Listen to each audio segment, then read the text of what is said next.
Salut et bienvenue dans mon garage. Aujourd'hui, on va parler chambre à air. J'avais fait un article il y a environ 4 ans sur le blog, un petit article d'introduction à la chambre à air. La chambre à air, c'est vraiment une matière assez exceptionnelle, très dégueulasse aussi, mais c'est vraiment une matière assez exceptionnelle de par sa polyvalence. Donc on va parler chambre à air aujourd'hui. Ces boyaux viennent en plusieurs tailles, donc j'ai toujours 2 ou 3 tailles différentes de chambre à air dans le garage. Je m'en sers énormément par exemple je vais m'en servir pour tout simplement améliorer la prise en main sur certains manches de couteau, comme par exemple le Cold Steel Bushman, vraiment une lame assez exceptionnelle. J'adore cette lame, surtout pour le prix. J'adore aussi la polyvalence de cette lame, mais le manche est assez inconfortable, surtout si on doit travailler pendant longtemps avec, sans gants par exemple, faire des trucs comme du bâtonnage, du travail un petit peu plus lourd, mais ça va devenir vite inconfortable.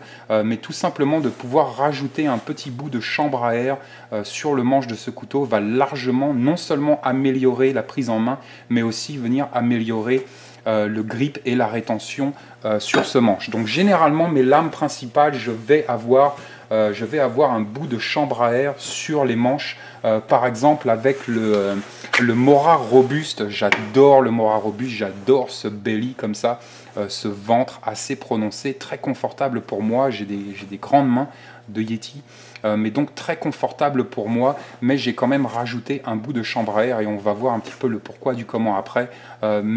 Raison première et principale, c'est tout simplement un petit peu d'améliorer le grip et la prise en main sur ces manches. Pareil avec le Mora Bushcraft Black, on va reparler de cette lame, vraiment un Mora assez exceptionnel, j'en ai mis plein la gueule. Mais par contre, le grip, la prise en main pour moi sur le Bushcraft Black est assez inconfortable. En fait, je suis vraiment très habitué au robuste et donc il me manque un petit peu ce belly sur le manche du Bushcraft Black. Mais en rajoutant ce petit bout de chambre à air à l'arrière du manche, j'ai vraiment une prise en main qui est assez exceptionnelle sur cet outil. La deuxième raison d'intégrer un petit peu de la chambre à air à nos outils, c'est qu'on va pouvoir ici par exemple créer des kits de survie, voire des poches. Donc là j'ai un exemple de kit de survie sur ce neck, sur ce Seven, avec le manche. J'ai tout simplement rajouté un bout de chambre à air et d'un côté je vais avoir un mini bric à bic et de l'autre côté je vais avoir 1 mètre carré de papier d'aluminium. On reparlera aussi du papier aluminium, vraiment des matières hyper polyvalentes et assez exceptionnelles, mais donc très facile pour nous avec cette chambre à air de créer des poches et des kits de survie et donc d'optimiser un petit peu la polyvalence de nos lames. J'ai aussi par exemple rajouté un bout de chambre à air sur cette paille filtrante et à l'intérieur de cette poche j'ai en fait mis des micro-purs. Donc je vais avoir un outil 2 en 1. Non seulement je vais pouvoir filtrer mon eau, mais je vais aussi pouvoir la traiter chimiquement. Ça pèse que dalle. Vraiment un super système 2 en 1 qui va faire le travail.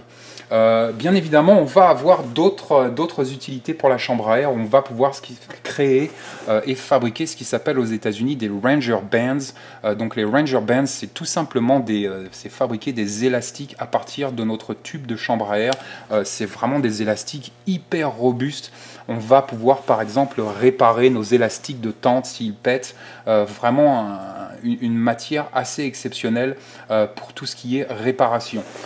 Une autre utilité, et c'est un petit peu pour ça que j'intègre des bouts de chambre à air assez larges, que ce soit sur mes manches ou sur mes étuis de couteau, surtout quand je pars en milieu naturel, mais ça va tout simplement être de s'en servir comme méthode de combustion. Donc je suis dans j'ai un climat assez difficile ici. Il peut par exemple neiger tous les mois de l'année dans le Montana, même en juillet, même en août. On peut avoir des températures négatives au mois de juillet et au mois d'août. Et donc la thermorégulation, c'est vraiment un univers hyper important pour moi. Et généralement, je vais avoir 2 ou 3 méthodes redondantes pour pouvoir par exemple allumer un feu. Donc je vais avoir un bric à bic, une boîte d'allumettes et aussi un fire steel. Ça va être mes 3 méthodes redondantes redondante, mais je veux aussi avoir des allumes-feu sur moi. Donc généralement, je vais avoir un petit pot de vaseline avec des cotons imbibés à l'intérieur pour pouvoir démarrer un feu. Mais aussi, on peut démarrer un feu avec la chambre à air. Et c'est un petit peu pour ça que j'intègre des bouts assez larges de chambre à air. C'est que non seulement je peux les couper soit sur mes manches, soit sur mes étuis.